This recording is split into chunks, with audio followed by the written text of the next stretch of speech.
and hopefully we can beneficial for everyone's moving forward, right?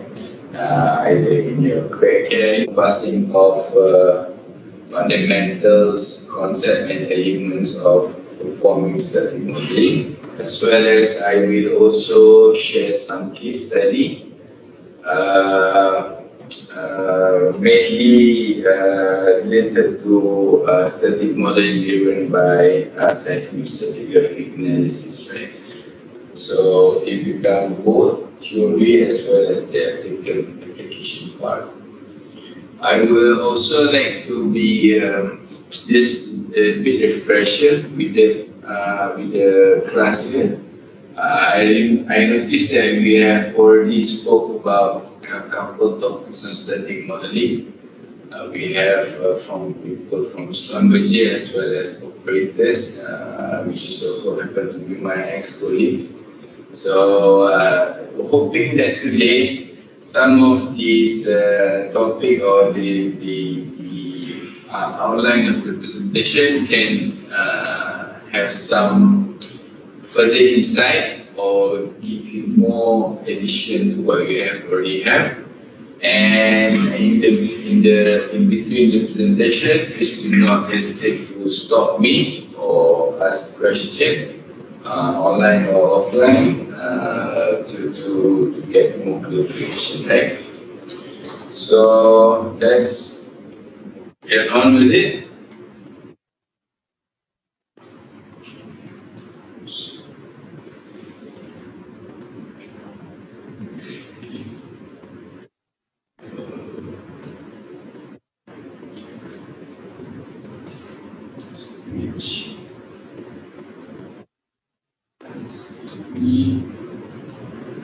Okay, so let's start with the agenda. So I'll start off with the introduction to integrated static model. Right, what is the basic concept of elements that we try to incorporate our static model, right? And if we have any workflow and how we actually choose them, right?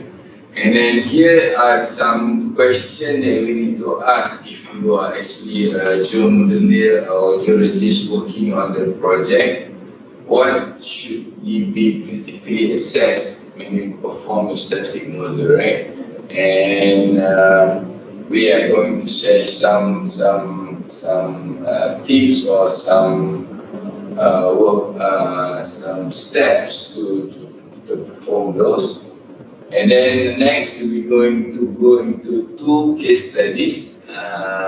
One is a conventional static model used for resource assessment. I take actual field example from Lake Basin. And then the other one is another modeling approach, specifically for modeling the superficial model. How this can help to de-risk our well planning, right? So this is more on field development side, right? And then we end our session with question and Q&A. Okay.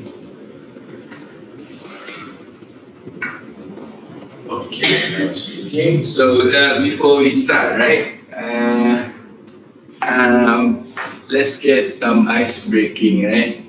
So this is a quick snapshot of my profile.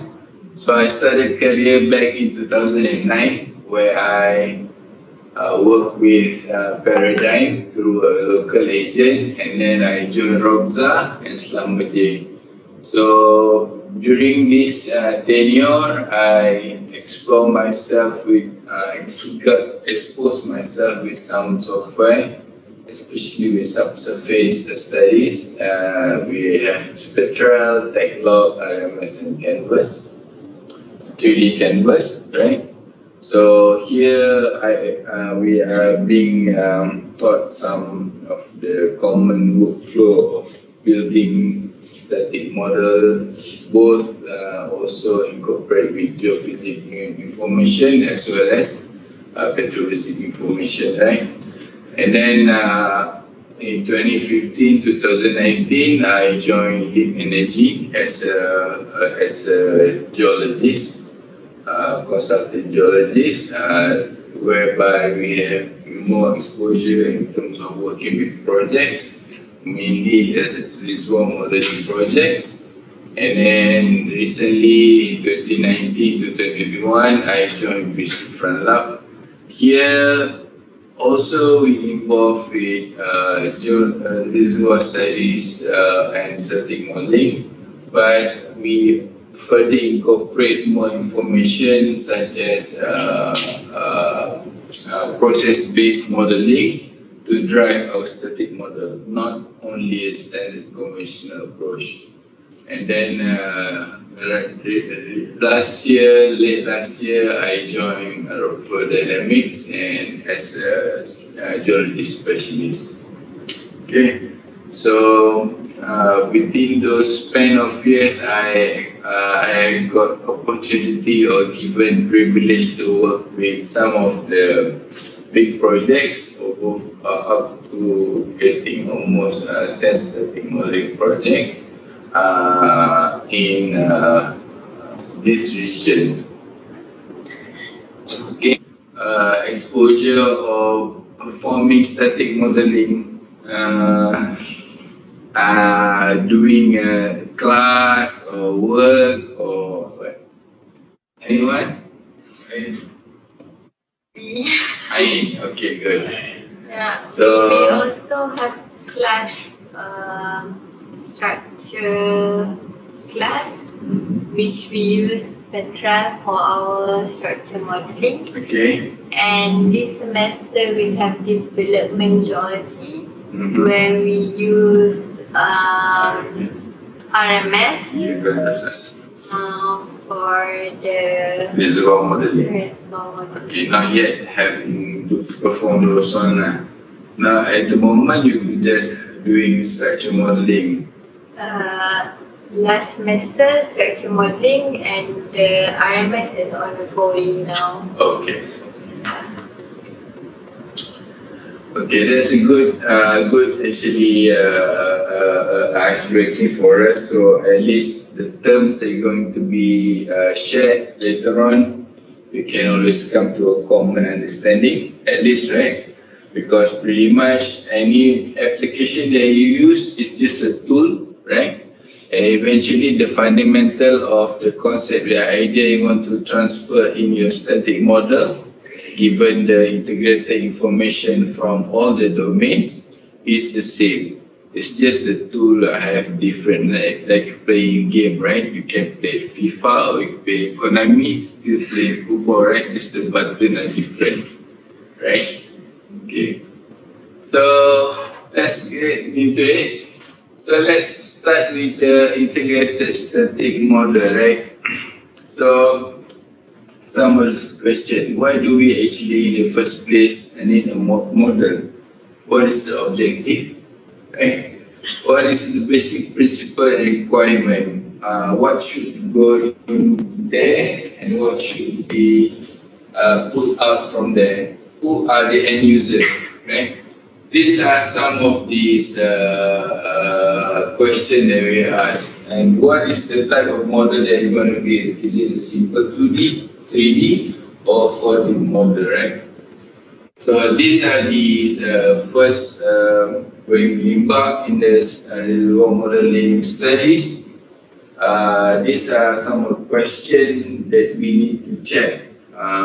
What is the objective of creating your reservoir model? Is it to make a decision to develop field? Is it for benchmarking a reserve, a resource, right? Or is it just simply want to visualize the subsurface, right? Where is my salt dome? Where is my pinch out and whatnot, right? This morning we have a stratigraphic analysis where you want to see all these nice features along the clinoforms and whatnot. So that can, some software can capture that detail as well, right? Depending on what data that you have. So, and then we look at the data requirement, right? Of course, this is integrated static model. When we say integrated, we have many people or many disciplines working together. So you have petrophysics giving us your phase log, giving your net to gross log, net to gross cutoff, your porosity, your saturation height function, your permeability logs, and all this information is required when you populate your properties model, right? And then from geologist perspective, you are working with the geologist that will provide you your deposition model or the type of environment that you're going to build in your model, right? They will pick your reservoir phases, could be a channel sand, river sands, so whatnot, right? Depend on what environment you are looking at. And they will draw you some geographic map. What is geographic map? It's just like a boundary map between phases transition. Sometimes we are looking at a regional scale. You want to see where your phases start to change, because this data will affect or influence how you're going to populate or distribute your properties in each of those phases there, right? And also, of course, importantly, they also want to pick reservoir tops, reservoir base, and if you are applying stratigraphic scheme or sequence stratigraphy, they will also require to provide you with your stratigraphic markers, right? And then from geophysicists, the biggest guy, because seismic is the largest or the most costly resolution of your field, right? So they will give you, of course, the container, which is the surfaces, depth surfaces, top and base, your faults. If you have a good enough seismic quality, they will give you seismic attributes, right? It could be a map, it could be a polygon out of a map, it could be a 3D acoustic cube to drive your either lithology or your porosity distribution, right?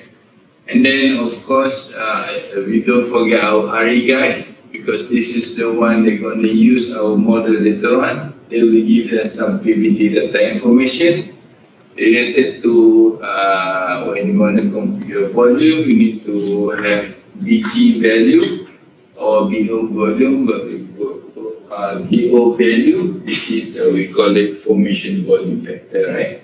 So this is all these people. We need to be very kind, work together, and come with achieve the same goal, right? Which is to build a static model, which is the best representative of our subsurface model, and achieving our project objective, right? And then the model can be data-driven or the concept-driven. What does this mean?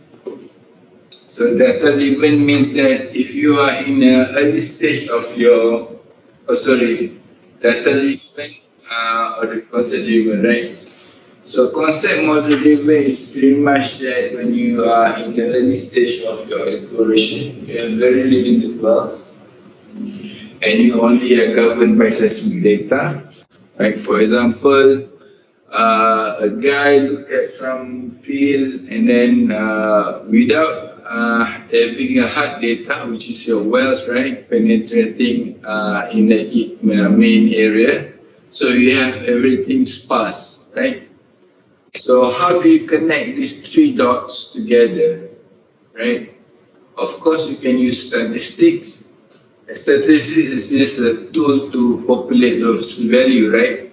But on the background of subsurface, what we have, right, is the subsurface geology, which is your deposition environment. So a model, if it's lacking of hard data, or we have can link some of the information, we can come up with a deposition conceptual model.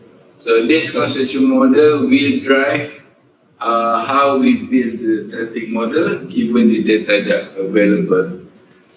In some cases where you are in a late life field, right, brown field, you have 40 or 30 years of production data with the wells drilled here and there, you maybe have 200 or 300 wells, right? You can just let the software or the algorithm to populate the static model using the available data because you are trusting the well itself to propagate your data. So it can be data driven, right? Or it could be a combination of both. Most of the time, it's a combination of both because we don't trust both. We wanna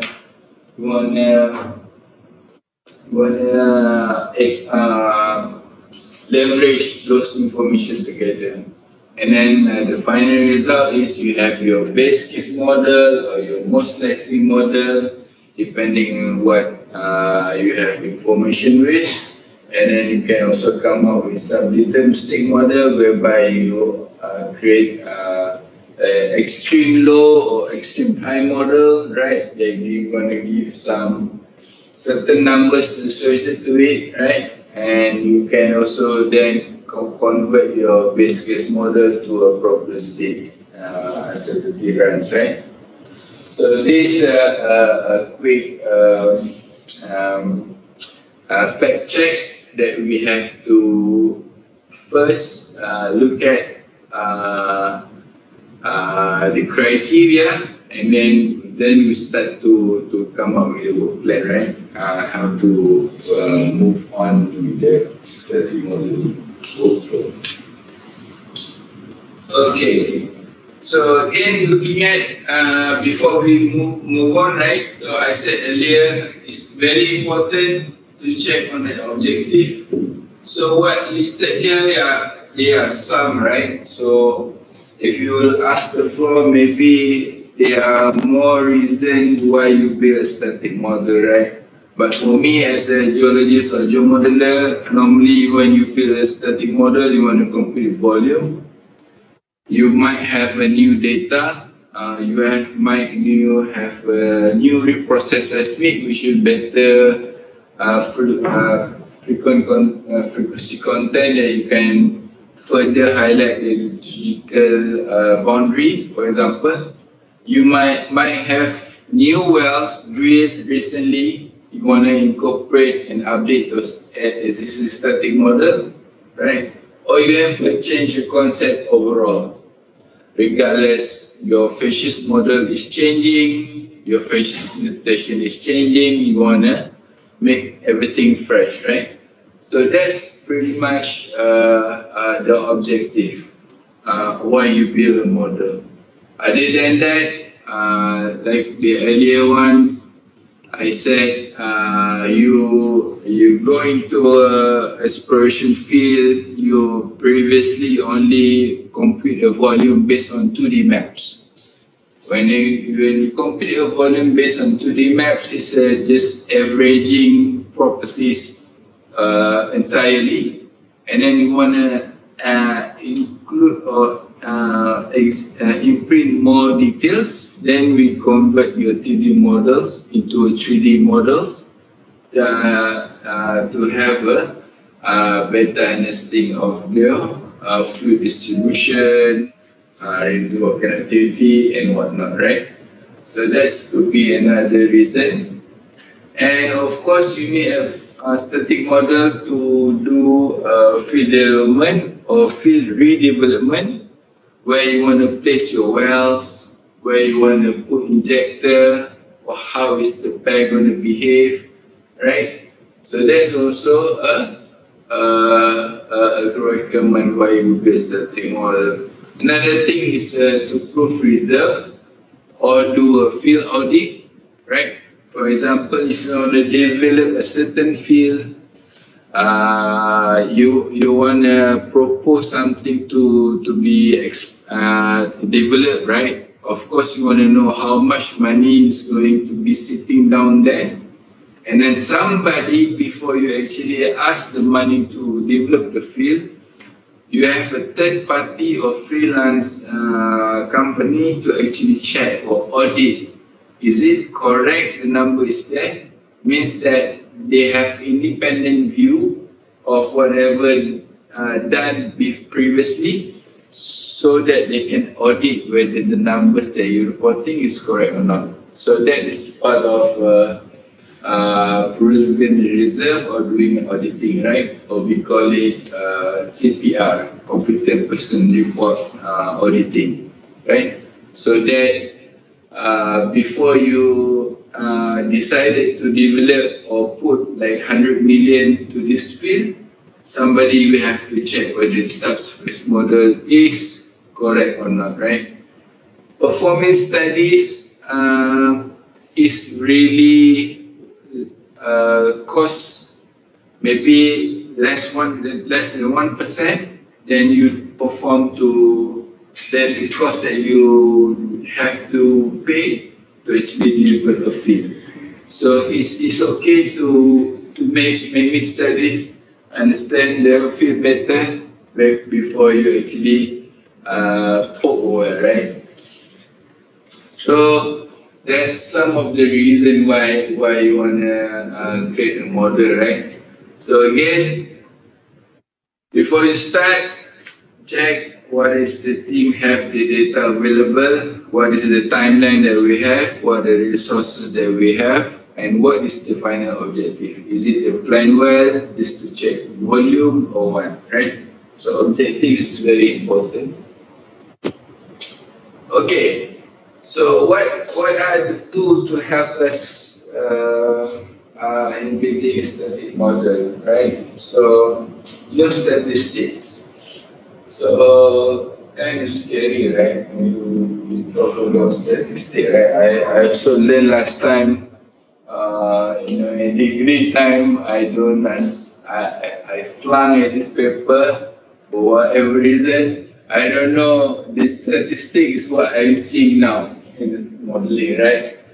But these are the tools, because like I said, we have a very sparse data. We call it hard data from the well, right? And then at the background, you have seismic to help you with the propagation. So they come out with this geostatistical tool. You can use in the facies or petroleum properties interpolation, right? To help you to actually represent the subsurface with a certain of map or model, right? To be a 3D or 2D, right? That carries the value of your reservoir character. That can be porosity, permeability, or lithofacies, or the hypophacies, right? So these are the tools to help, right? And then of course, before you use the tool, on the right hand side is the most important thing, right? You are a geologist, you are the science decision-making people, so you have to make sure that your static model inherit or in any form able to replicate what you see from the actual data, the core data, or the analog model to be imprinted in your static model, right? So geostatistics is a tool. It doesn't know species A, B, or C is correct. You can just click and run, right? But how do you choose between these three? If I have a same data set, I just change the variogram type, and you have different result, right? But which one is more geological to you?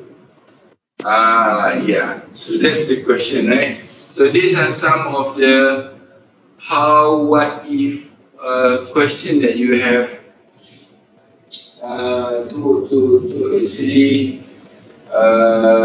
critically assess before you actually say this model is the best model to represent my current studies, right?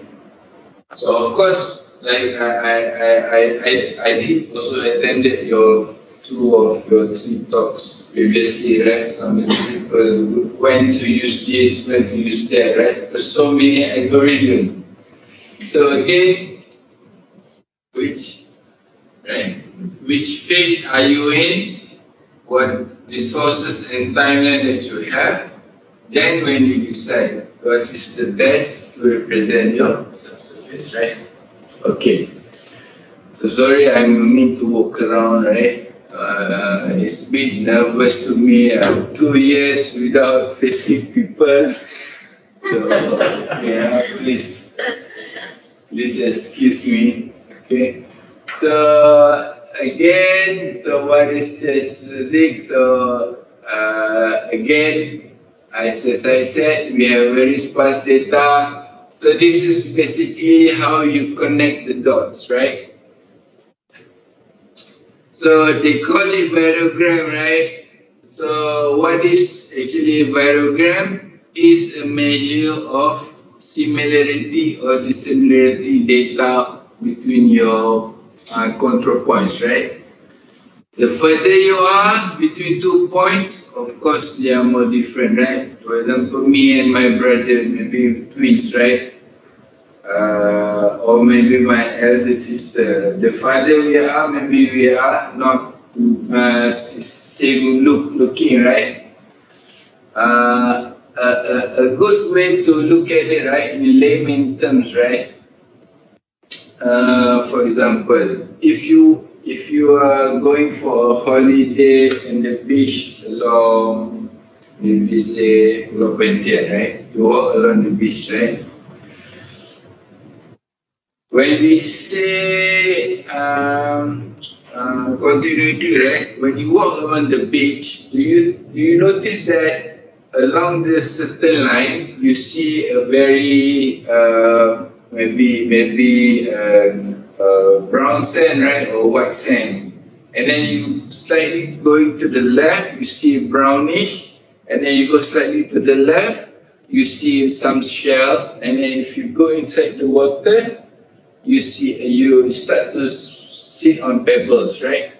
So that's basically the anisotropy direction or isotropic direction that we actually try to build inside the model, right? How far or how long is my protein should be continuous, and which direction it should be changing, heterogeneity, right? So this example here shows you a good example. This is like a conceptual model for a shore face environment, right? So if you are in a transition environment, right, you have upper shore face, middle shore face, lower shore face in the offshore, right? So your reservoir quality gets shalier, you get best sand, coarser material, medium, and then fine, and then nothing, right? So you expect at a certain direction, this direction, for example, towards north-northeast,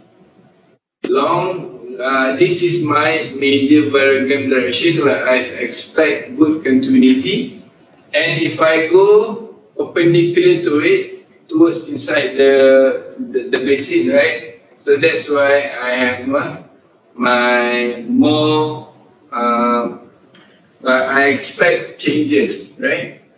So I want to see my porosity along the yellow, maybe 25%, and if I go from yellow to red to blue, I expect from 25% to maybe 10%, right? So that's basically what variogram does. It doesn't know the geology, but you yourself have to measure or interpret what environment or what value should it goes into your model, right? So here it gives you some graphs, right? So for example, when you plot virogram. Virogram is always comes in three direction: major, minor, and vertical. So vertical is very easy because it comes from the well. The well data is very closely sampled, very high resolution, so you can get a very nice virogram. But in the case that you have a lack of major and minor virogram information, right? For example, you don't have a good seismic attribute maps to tell how far is my porosity straits going to be, where is the boundary between my shale and my sand bars are. So you can adopt a depositional model concept right into here. So it's not necessarily have to be a correct one value, but can be adopted from analog, right? So that's about it. Okay. So next, so we talk about geostatistics and how does it affect our model realization. So let's look at the elements. Okay. So for static model elements, I think you already came across this couple of times, right? So to build a static model, you need people from seismic interpretation or geophysics domain to provide you the framework, right? Which is your fault model, your horizon surfaces. Most of the time, need to be depth converted, right? In that domain. So you want to work in that domain directly, so you can tie to the well correctly in the depth domain, right? And then with these two, you build your structure model. From structure model, you build your 3D cellular grids, right? And then you start to look at how you're gonna incorporate your logs, your core data, as well as your markers, right, inside here, right? And if you have a good seismic volume or cube around the area, the geophysicists will give you kind enough an AI cube, for example, could be lithology or purely pseudo porosity cube. Then you start to incorporate in your modeling interpolation, right? Could be facies modeling, porosity modeling, humidity modeling, and then you come up with saturation model. Then you compute your volume. So these are the basic elements, right, of creating a static model, plus your domain knowledge, right? So you have a good geologist, you have a sequence stratigraphy, basin analyst that helps you to drive the outcome of static model, right? So here again I'm showing the logs with some core picker in it. Okay, and then you have some analog, modern analog model to give you some idea how is my channel should sinuous, the amplitude, right? What is the width? And then if I have also need to model a levee or crevasse play, I also can get some papers on it. What is the geometry that you will try to model, right? And then if I have a good seismic attributes that delineate my features to be incorporated in my model, I can put it as well. And then finally, whether all this information agrees with our conceptual model, right? So here looks like, for example, I'm modeling a fluvial modeling channel. my log say I have a coarsening upward and finding outward succession that tells me I have a channel LEV or crevasse, right? And then my attributes somehow show me I can draw some channel polygon. And what about the width? We talk about it later, right? So this information will be translated in your static model, right? So this is not so important. To me, this is more important, right? Your domain knowledge is more important. And then keep coming back to the asset team, right? The study team. What is your geology say? What is your study methodology say, right?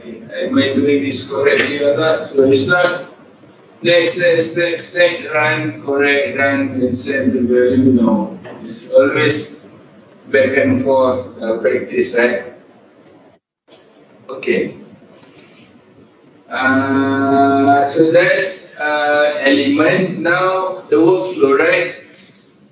So the workflow, it can be many ways. So these are just some general workflow. And also I would like to talk a bit about dynamic simulation, right? So I know most of us are TNG background, but if you start to build static model, another thing that you also have to think is who is going to be using our static model, who is the end user, right? Most of the time, if you are doing a field development planning, RE will perform a simulation on it, right? And what we want to do is make sure when RE get our data on model, we do not have any discrepancies, right? Regardless with estimating the porosity, facies distribution, facies connectivity is not right to begin with, right? Some studies are redone and have been performed to actually do a full field review, right? Let's look back again how the well markers are being performed. Is it connecting to between the wells? How is the facies distribution? How is this overall fashion environment? It's been done before. Because sometimes when you look at the hard data coming from production data, when you put in the dynamic, right, this thing does not jive, right? Because from their perspective, what we are doing is just a geofantasy. We don't have enough data, right? They have the hard data.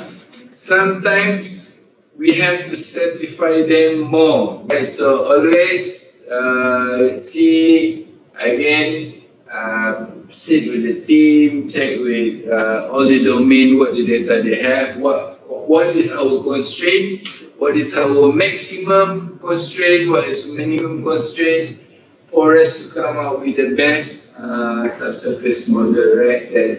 That satisfies everybody. Okay. Okay, not only we need to specify the RE, right? We also have to know the ultimate goal is to compute volume, right? That's where the money is, right? So each of these are element of GRV, net to gross, porosity, saturation, and your LBF, right? So each of these element has a certain criteria. For example, GRV. GRV will be coming from your structural model as well as the grid, right? And also your